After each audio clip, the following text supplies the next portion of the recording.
Okay, you're sitting at your desk, totally alone, and suddenly, the hair on the back of your neck stands up. You feel it. Someone's watching you. You spin around. Nothing. Empty room. So why did your body just react like there was a threat in the room with you? Here's the part that's going to mess with you a little. Scientists have actually studied this feeling, this exact feeling, and what they found is kind of wild. It's not nothing.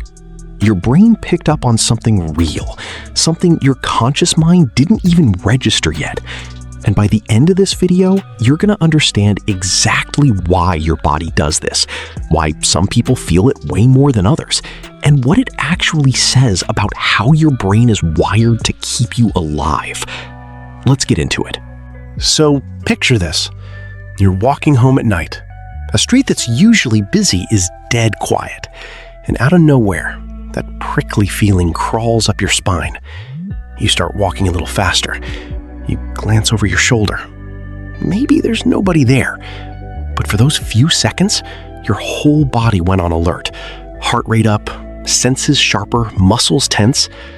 If you've ever felt that, you're definitely not imagining it. And you're definitely not alone. Almost everyone has a story like this. Maybe it was in an empty parking garage. Maybe it was sitting in your own living room at 2 a.m. with the TV off. Just this sudden certainty that you're not as alone as you thought. Now here's where it gets interesting. Researchers who study perception and attention found something called gaze detection. And it turns out humans are incredibly good at sensing when someone is looking at them, even from really far away, even in peripheral vision, even when they can't consciously see a face. Think about that for a second. Your eyes are constantly scanning your environment, way faster than your conscious brain can keep up with, and they're specifically tuned to pick up on something that looks like another set of eyes. It's almost like your visual system has a built-in alarm just for eyes.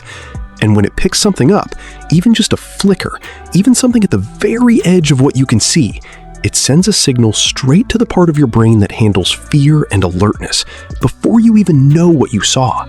So, in a weird way, that someone's watching me feeling might literally be your brain saying, "Hey, I think I caught a glimpse of eyes over there. Better get ready." But that's only half the story, because there's another piece to this that's honestly even more fascinating, and it has to do with how your brain handles uncertainty. Think about the times you felt watched. Was it ever in a place that felt totally normal and safe? Like your favorite coffee shop in broad daylight, surrounded by friends? Probably not. It's usually somewhere that's a little off. A house that's too quiet. A street with weird shadows. A room where something just feels different than usual.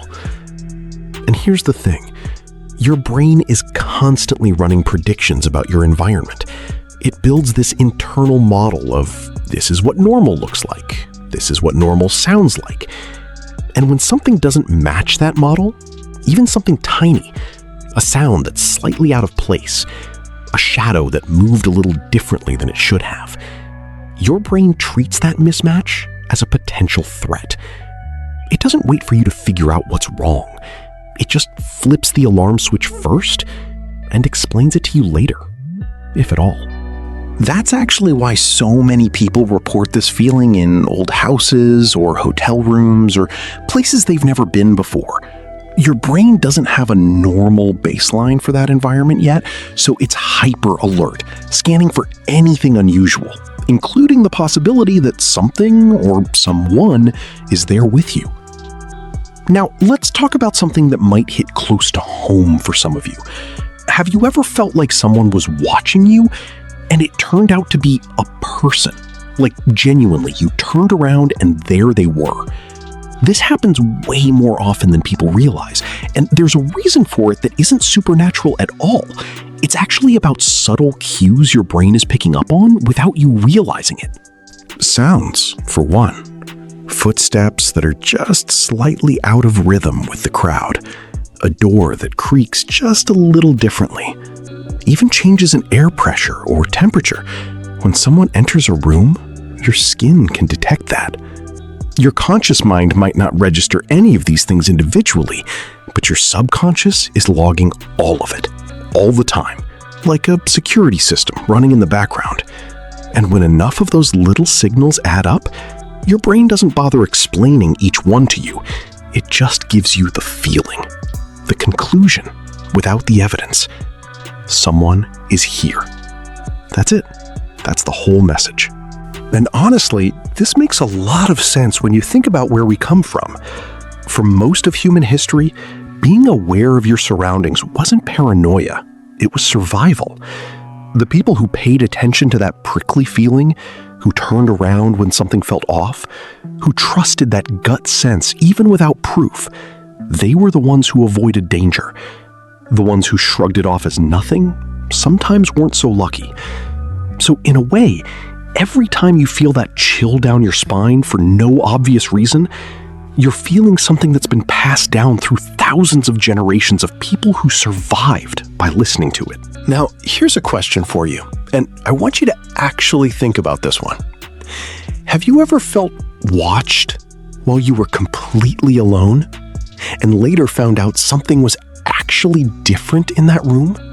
A window left open, a door unlocked, something moved.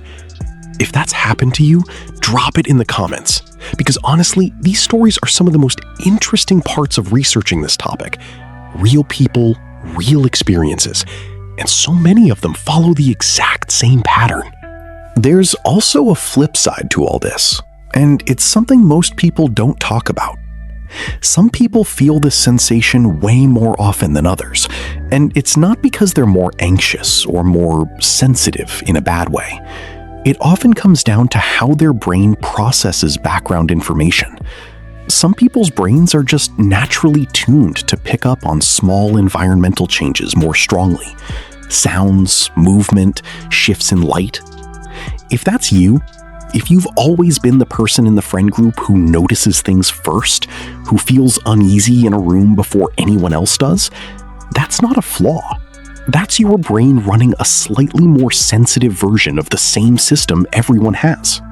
And then there's the moments where it's not really about anything in the room at all. Sometimes that feeling comes from inside. When you're stressed, tired, anxious, your brain's threat detection system gets turned up. It's more likely to flag normal things as dangerous, more likely to make you feel like something's off, even when nothing actually changed. So if you've noticed that this feeling hits you more during stressful periods of your life, late nights, exam season, after watching something scary, that's not a coincidence either. Your brain is just running hotter than usual, more alert, more reactive, looking for threats that might not even be there. So what's the actual takeaway here? That feeling of being watched isn't your imagination playing tricks on you for no reason. It's your brain doing exactly what it evolved to do, scanning, predicting, comparing what it sees to what it expects, and giving you a warning the moment something doesn't add up. Sometimes that warning is right. Sometimes it's just your brain being a little too cautious. But either way, it's not random, and it's definitely not nothing. Next time you feel that chill, that sense that eyes are on you, you don't have to be scared of it. Just notice it. Because what you're really feeling in that moment is thousands of years of human instinct, still running quietly in the background, still trying to keep you safe. If this kind of stuff fascinates you, the way your mind works, the hidden reasons behind feelings you've had your whole life but never understood, this channel is honestly for you. We dig into these topics every single week. So if you don't want to miss the next one, hit that subscribe button. It really does mean a lot, and it helps us keep making these. Thanks for watching, and I'll see you in the next one.